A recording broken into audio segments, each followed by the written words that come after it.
Our fault. तो movie की शुरुआत होती है जीना और लियोन की शादी होने से। और ये दोनों कौन है? तो ये लोग नोआ और निक के दोस्त रहते हैं। और वो लोग इस वक्त कहाँ हैं? तो पिछले पार्ट के एंडिंग में निक को धोखा देने के बाद नोआ शर्म के मारे शहर छोड़ दी थी और निक अपने बिजनेस में बिजी हो गया था। खैर अब दोनों वापस मिलने वाले थे। क्योंकि जेना को पता था कि नोआ और निक दोनों एक दूसरे के बिना तड़प रहे हैं, तो अपने दोस्तों का उसे अपने दोस्तों का दुख देखा नहीं जा रहा था, तो वो अपनी शादी के बहाने दोनों को अपने पास बुला लेती है, ये सोचकर कि एक दूसरे को सामने से देखकर शायद दोनों का गुस्सा पिघल जाए। और जेना का अंदाजा यहाँ बिल्कुल सही रहता है। एक दूसरे के पास आते ही दोनों एक दूसरे को रोक नहीं पाते, जिसके बाद गपगप पर हवस शांत होते ही निक का दिमाग वापस ठिकाने पर आते ही इसे नोआ का धोखा फिर से याद आ जाता है, जिसके बाद ये इसे बिना कुछ बोले यहाँ से चला जाता है। और फिर दोनों अपनी अपनी लाइफ में वापस बिजी हो जाते हैं। और सिर्फ बिजी ही नहीं होते, निक ये दिखाने के लिए कि उसे नोआ से दूर होने से कोई फर्क नहीं पड़ रहा है, ये सोफिया को शादी के लिए प्रपोज कर देता है।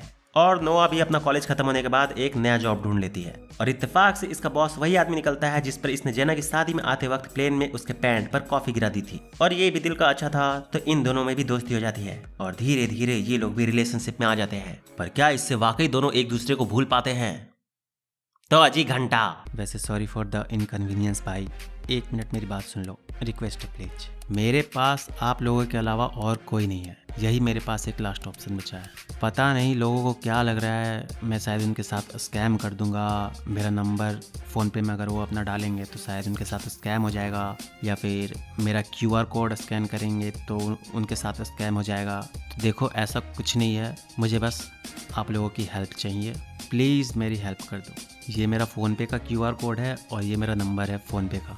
ये नंबर कोई भी UPI में डालोगे तो आ जाएगा, चाहे वो पेटीएम हो, गूगल हो, कोई भी UPI यूज करते हो तो ये नंबर डालोगे तो आ जाएगा। तो प्लीज़ इसे स्कैन करके जितना हो सके 10, 20, 50, 100, 1000 जितना उतने की हेल्प कर दो प्लीज़। क्योंकि मुझे कुछ समझ में नहीं आ रहा है कि मैं कहाँ जाऊँ, किससे मदद मांगूँ। मुझे बस आप लोग ही दिख रहे हो, मेरे सामने सारा दरवाज़ा बंद है, एक तरह से समझ लो। बस तुम ही लोग मेरा एक आखिरी सहारा हो, इसके अलावा दूर दूर तक कोई नहीं है मेरे साथ। आप लोग जो भी मदद करोगे उससे हम अय्यासी कर लेंगे, या फिर मेरे पास बहुत पैसा आ जाएगा, ऐसा कुछ नहीं हो रहा है। क्योंकि अगर तुम लोगों को हम रियलिटी बताएं तो कुछ वीडियो मिला के लगभग 20,000 व्यूज़ आए थे, उसमें से मात्र गिनती के 9-10 लोग मदद किए हैं। तो सोच लो किस लेवल का हमको मदद मिल रहा है। 20,000 व्यूज़ में बस 10 लोग। और कैलकुलेशन के हिसाब से चलो, अगर 10,000 लोग भी मेरी मदद करते हैं, यानी कि अगर 10,000 लोग अगर हमको 100 रुपये भी देते हैं तो वो 10 लाख बनेगा ना। इतना पता है 10 दिन का हॉस्पिटल का बिल है।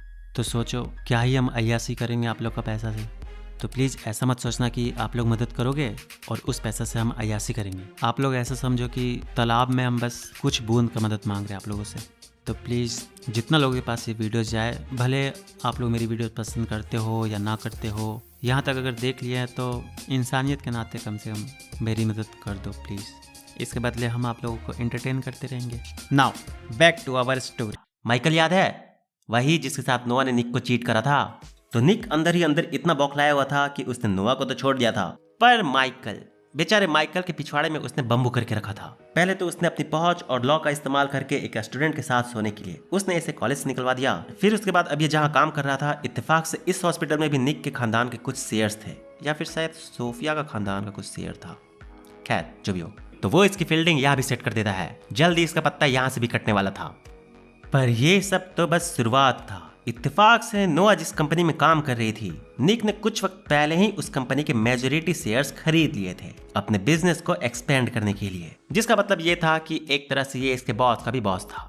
तो जब ये एक दिन ऐसे ही यहाँ घूमने आता है कि चलो देख लेते हैं कि मेरा नया कंपनी कैसा है, तो यहाँ नोआ को काम करता देख इसकी पुरानी यादें फिर से ताजा होने लगती है। और जैसे इसे पता चलता है कि ये और सिमोन एक दूसरे के करीब आ रहे हैं, ये सिमोन के पीछे ही पड़ जाता है। और क्योंकि ये टेक्निकली इस कंपनी का भी बॉस था, तो ये सिमोन और इसे परेशान करने के लिए ये रूल बनाता है कि कोई भी अपने वर्कर के साथ रिलेशनशिप में नहीं रह सकता, वरना उसे कंपनी से निकाल दिया जाएगा। और सब पर नजर रखने के लिए पूरे ऑफिस में कैमरास लगवा देता है। वैसे ये सब बात जब जेना को पता चलती है तो ये इसे निक के पास वापस लौटकर सब कुछ ठीक करने को कहती है। पर बात करते करते नोआ को एक मैगजीन दिखती है जिसमें निक और सोफिया की शादी की खबर छपी हुई थी, जिसे देखने के बाद इसके अंदर निक के पास वापस जाने की जो भी थोड़ी बहुत फीलिंग जिंदा हो रही थी वो वापस मर जाती है। पर दोनों लतखोर थे। निक की जो रियल माँ थी, जिससे निक नफरत करता था पर अंदर ही अंदर प्यार भी करता था, वो जब इसे बताती है कि वो मरने वाली है तो ये उदास हो जाता है, जिसके बाद ये नोआ को अपने पास रुकने को बोलता है तो ये रुक जाती है। पर बोले ना दोनों लतखोर थे।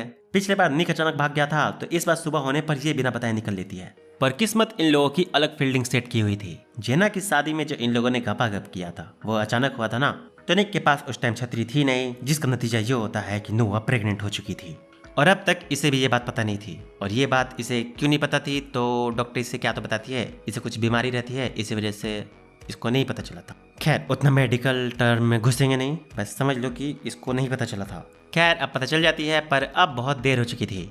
इसके प्रेग्नेंट हुए 4 महीना हो चुका था, जिस वजह से अब ये बच्चा गिरा भी नहीं सकती थी। पर जब ये बात इसे पता चलती है तो ये निक को इसके बारे में नहीं बताने का डिसाइड करती है। वैसे जेना को जब ये बात पता चलती है तो वो अपनी दोस्ती का फर्ज अच्छे से निभाती है। वो इसकी पूरी देखभाल की जिम्मेदारी अपने ऊपर उठा लेती है। अरे इस बीच माइकल को तो भूल ही गए थे। तो जिस हॉस्पिटल में नोआ का चेकअप हुआ था माइकल उसी में काम करता था। तो ये नोआ की रिपोर्ट देख लेता है और इसे ही पता चल जाता है कि क्या झोल है। जिसके बाद ये इस सिचुएशन का फायदा उठाने के लिए सोफिया से कांटेक्ट करता है और उसे धमकी देता है कि अगर वो चाहती है कि वो निक को कुछ न बताए, वरना उसे जैसे इसके बारे में पता चलेगा वो उसे छोड़कर नोआ के पास वापस भाग जाएगा। तो उसका मुंह बंद करने के लिए उसे उसका जॉब बचाना होगा। खैर इधर निक को पता चलता है कि नोआ सिमोन के साथ क्लब में जा रही है। तो ये इसे परेशान करने के लिए सोफिया के साथ यह भी पहुंच जाता है कि अरे देखो तो क्या इत्तेफाक है, हम दोनों फिर से मिल गए। पर मजाक मजाक में नोआ के पेट में दर्द होने लगता है तो वो घर जाने की जिद करने लगती है। और सिमोन पिया हुआ था तो निक उसे उसके साथ नहीं जाने दे सकता था। हालांकि इसे पता नहीं था कि नोआ के पेट में दर्द हो रहा है। इसे लगता है कि बस क्लबिंग की वजह से थोड़ा बहुत तबीयत खराब हो गया होगा। जिसके बाद ये खुद नोआ को घर छोड़ने जाता है और सोफिया भी ये सब देख रही होती है कि ये अभी भी इससे प्यार करता है। खैर जब घर पहुंचकर निक इससे कहता है कि वो रात भर यहीं रुकेगा, उसकी देखभाल करेगा, तो नोआ इमोशनल हो जाती है और इसे बार बार आने जाने से मना करती है और क्लियर करके बोलने को कहती है कि क्या वो उसकी गलती माफ करके उसके साथ एक नई शुरुआत कर सकता है। तो निक के पास इसका कोई जवाब नहीं होता।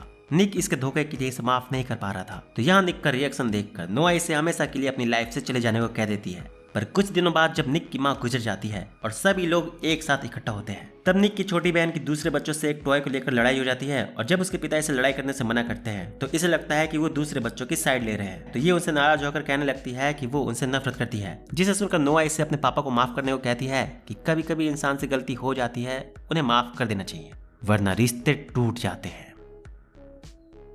एक तरह से ये निक को डायलॉग दे रही थी। जिसके बाद बस फिर क्या, अब वो नोआ को सच में खोने वाला है। ये रियलाइज होने पर ये सोफिया से ब्रेकअप करने को कहता है और सोफिया ये बात को समझती है कि आज नहीं तो कल ये दिन आने ही वाला था। तो ये निक को जाने तो देती ही है, ऊपर से इसे समझा कर भेजती है कि वो जा रहा है तो मन में नोआ के खिलाफ कोई भी नफरत ना रखे, दिल से उसे वापस अपना ले। हालांकि नोआ इधर सिमोन को सच बताकर कि वो मां बनने वाली है और इससे ब्रेकअप करके देश छोड़कर निकलने के लिए तैयार हो जाती है।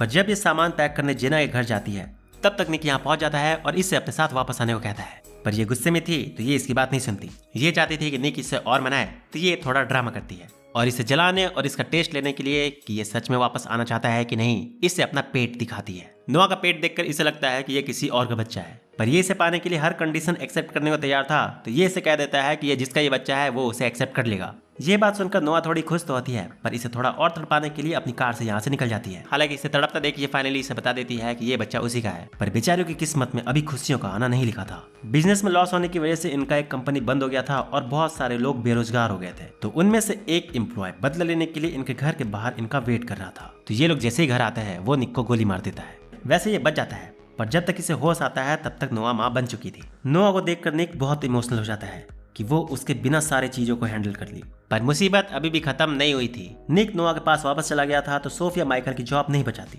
जिस वजह से उसे निकाल दिया जाता है। और निकलते टाइम हॉस्पिटल में इसे ब्रैड दिखती है जो कि निक की एक्स थी और उससे ब्रेकअप होने की वजह से हर बार खुद को टपकाने की कोशिश करती रहती थी। तो इसे यहाँ देखकर माइकल इसे ही बता देता है कि देख तेरा एक्स बाप बन गया है। जिसके बाद दोनों मिलकर इन पर अटैक कर देते हैं और ब्रैड निक से उसका बच्चा छीन लेती है। और निक फिलहाल कमजोर होने की वजह से कुछ नहीं कर पाता। पर माइकल जब निक को पकड़े हुए रहता है तब नोआ चालाकी से सोफिया के पीछे जाती है और ये जानती थी कि वो सोफिया को हैंडल कर सकती है। तो ये अपने डॉग को निक के पास भेज देती है और ये एक पिटबुल था। तो ये निक को खतरे में देखकर माइकल पर अटैक कर देता है, जिससे माइकल जख्मी हो जाता है और ध्यान भटकते ही नोआ ब्रैड से अपना बच्चा वापस छीन लेती है। और फिर पुलिस यहाँ आकर दोनों को उठाकर यहाँ से ले जाती है और फिर फाइनली दोनों खुशी खुशी रहने लगते हैं और मूवी यहाँ खत्म हो जाती है। तो यार बस इस वीडियो में इतना ही। सीरीज कैसी लगी कमेंट करके जरूर बताना और इस तरह की और वीडियोस देखने के लिए चैनल को सब्सक्राइब करके बेल आइकन को प्रेस कर लो। तो जिंदा रहे। तो मिलते हैं नेक्स्ट वीडियो में, तब तक के लिए बाय। और हाँ, जाते जाते वीडियो को लाइक जरूर करते जाना और 150 भेज देना याद से, इग्नोर मत करना।